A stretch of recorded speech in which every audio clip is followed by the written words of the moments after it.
Bonjour, ici Kitty Antoine pour Panem 360. J'ai le bonheur de m'entretenir avec l'Idole qui va venir à Montréal dans le cadre du festival Nuit d'Afrique, plus précisément le 18 juillet à 19 heures en spectacle gratuit sur la scène L'Auto-Québec. L'Idole, vous êtes une artiste slameuse reconnue comme une jeune leader africaine, surtout d'origine camerounaise, mais vraiment votre influence se fait sentir à travers toute l'Afrique et au-delà. Euh, la musique, vous la mettez au service de vos textes scandés, parfois carrément chantés, voyant dans cette façon de faire un moyen de démocratiser votre art. Votre dernier EP, Fragile, est paru en 2024. Et moi, j'aimerais que vous me décriviez votre art dans vos mots. Bonjour Katie, je suis slameuse, je suis peintre de l'écriture, j'aime bien le dire. Euh, Slam thérapeute parce que l'idée pour nous c'est d'utiliser les mots MOTS pour soigner les mots MAUX. C'est une démarche qu'on a initiée il y a plusieurs années aujourd'hui, bientôt le 9 juillet ça va faire 15 ans.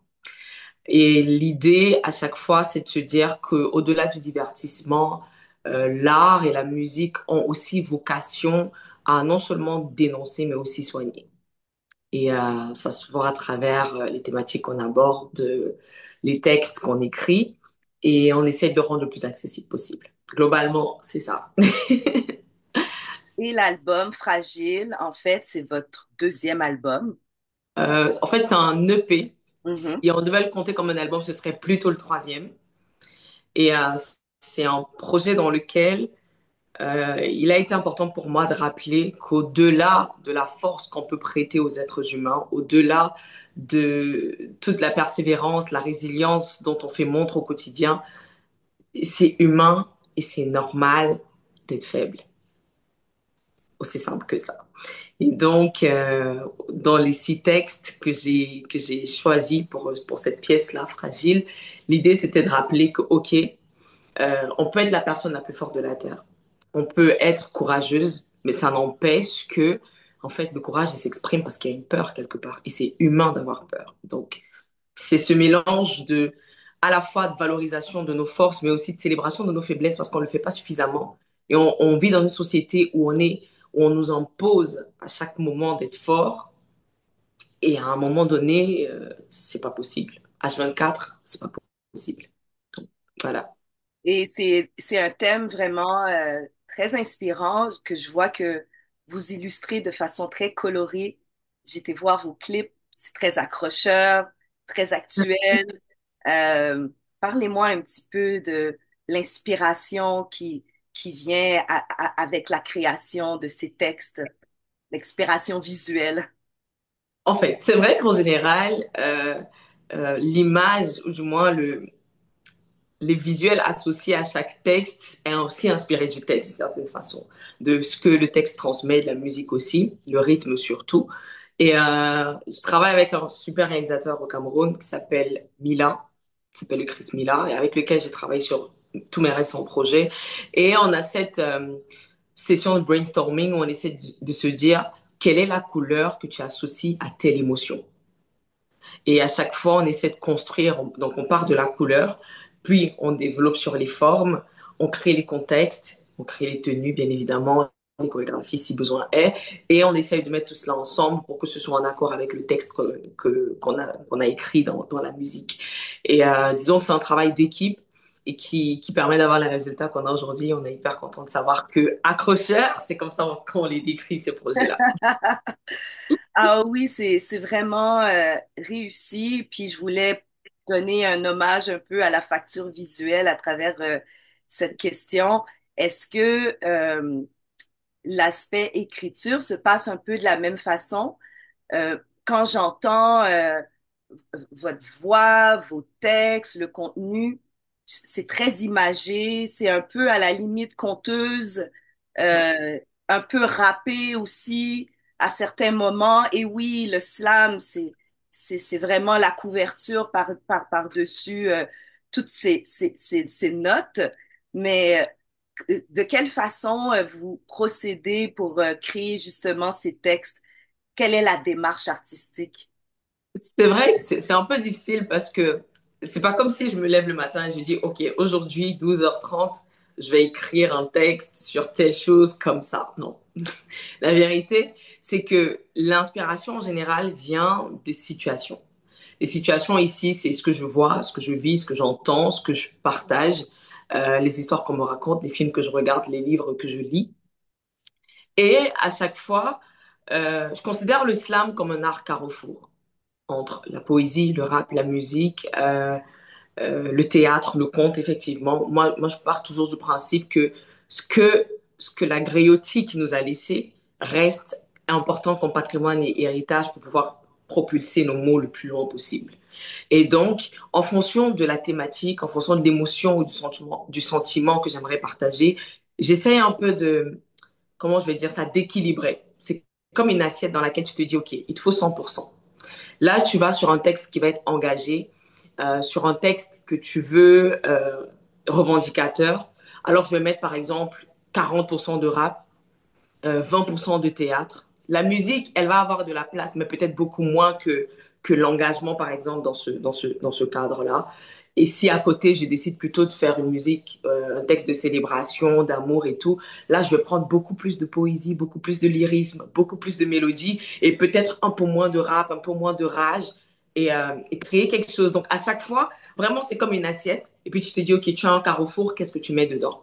Et en réalité, à un moment donné, tu calcules plus. C'est-à-dire que même ton esprit est un peu paramétré, il se dit, OK, là, on est dans les émotions, alors on fonce, on est à fond dans la poésie.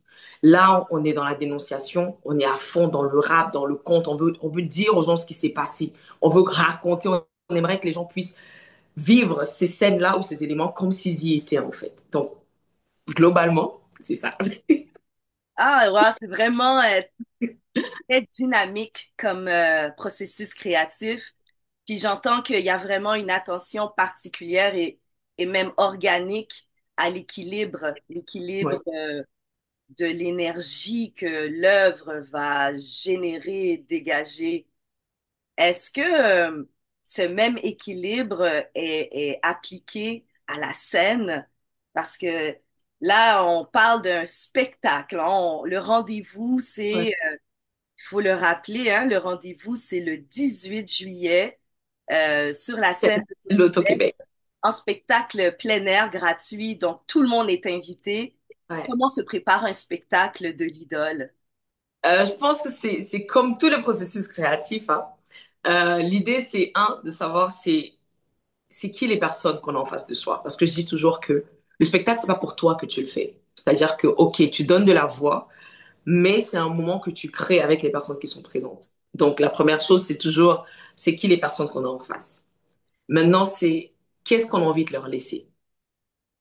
Quelle est l'émotion qu'on qu'on voudrait léguer à cet instant-là. C'est-à-dire que s'il ne fallait retenir qu'une seule chose, une fois que ton passage sera terminé, ce serait quoi? Et en fonction de ça, on fait un choix des textes, on fait un choix des thématiques et des rythmes. Parce que, bon, on a un répertoire un peu chargé, mais on se dit, OK, si on a 45 minutes ou on a 1 heure, quels sont les textes qui sont en accord avec l'émotion qu'on veut laisser ce jour-là. Et donc, ça commence d'abord par là. Et une fois qu'on a fait la sélection des textes, des musiques, etc., c'est OK, comment est-ce qu'on construit? C'est à ce moment que l'ordre des chansons intervient, de se dire pourquoi telle chanson apparaît après telle autre. C'est quoi le fil conducteur? C'est quoi l'histoire qu'on est en train de raconter? C'est quoi l'énergie et la dynamique qu'on a envie de construire? Est-ce qu'on est sur quelque chose de calme du début à la fin avec juste un moment pic et relief? Est-ce que on est comme ça, c'est-à-dire on fait monter, on fait redescendre toutes les 5 minutes?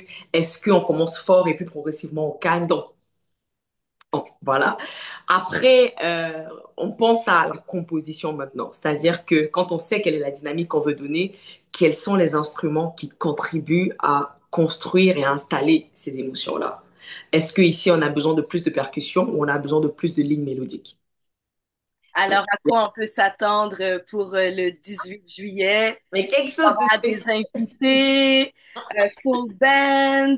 euh, quelle chanson on doit apprendre pour chanter avec l'idole? Disons que moi, j'ai hâte d'être sur cette scène-là. Ça fait un moment que j'attends le 18 juillet. Et je suis vraiment contente de pouvoir partager, d'avoir la chance de pouvoir partager cette année, cette grosse scène-là. Et donc, est-ce qu'il y a des chansons que les gens doivent apprendre avant de venir? Oui, je dirais. Sans tout dire, je dirais, faut pas venir si tu sais pas chanter Amina. Non, tu peux venir même si tu sais pas chanter, mais Amina, c'est sûr, c'est une chanson qui va être présente parce que c'est un texte que je trouve très, comment je vais dire ça? Il est installateur, si je peux dire ça comme ça. Il crée un peu le contexte, il crée un peu le cadre. Bien évidemment, on aura des textes comme Bango Bango. Ça peut pas manquer pour rappeler aux gens qu'on est ensemble parce que c'est un festival. Nuit d'Afrique, c'est aussi la célébration de nos cultures. Donc, c'est de rappeler aux gens qu'on est ensemble. On aura, ça c'est sûr, on aura des textes a cappella où il y aura pas de musique, il y aura que de la voix. Il y aura des choses à dire, il y aura des choses à raconter. Il y aura aussi peut-être une séquence émotion, mais là, je parle déjà trop, non? Je suis en train de dire beaucoup de choses. Rendez-vous le 18 juillet au Festival Nuit d'Afrique. Et C'est j'ai des l'idole. musiciens exceptionnels qui seront là. On a déjà constitué le band. Il y aura à la fois de la mélodie et du rythme. Donc, vraiment, ce n'est que le public qu'on attendra. Est-ce qu'il y aura des invités surprises Hmm, ou ce sera un show l'idole? ce sera sûrement, ce sera un show Lidl. Maintenant, est-ce qu'il y aura des rebondissements dans le spectacle? Sûrement. Ah, parce que c'est aussi intéressant pour ceux qui ne le savent pas. Ce Ouais. ne sera pas votre première fois à Montréal. Là, vous commencez à être une habituée. La ville m'a bien accueillie. Quand on se sent bien quelque part, c'est normal. Et Montréal, le Québec, je pense il y a beaucoup, beaucoup d'amateurs de slam, de contes, de rap. On est toujours très nombreux au rendez-vous et ce ne sera pas une exception pour votre prochaine parution pour Festival Nuit d'Afrique qui commence là, ben, aujourd'hui en fait. Oui, Et, c'est vrai en plus. et vous, votre performance à noter, à mettre à l'agenda, c'est le 18 juillet à Ouais. 19 heures en spectacle gratuit sur la scène L'Auto-Québec. L'idole, merci beaucoup pour ce moment. Merci, Katie. J'ai hâte. En tout cas, j'espère qu'on se verra. Ça me ferait très plaisir. Moi, c'est déjà à l'agenda. Ok, Donc, je vais me super. faire comme une petite souris, vous dire un petit coucou à l'arrière-scène. Et je vous souhaite vraiment une belle performance et un bon séjour chez nous. Merci beaucoup. Merci. Oh, bonne journée. Bonne journée.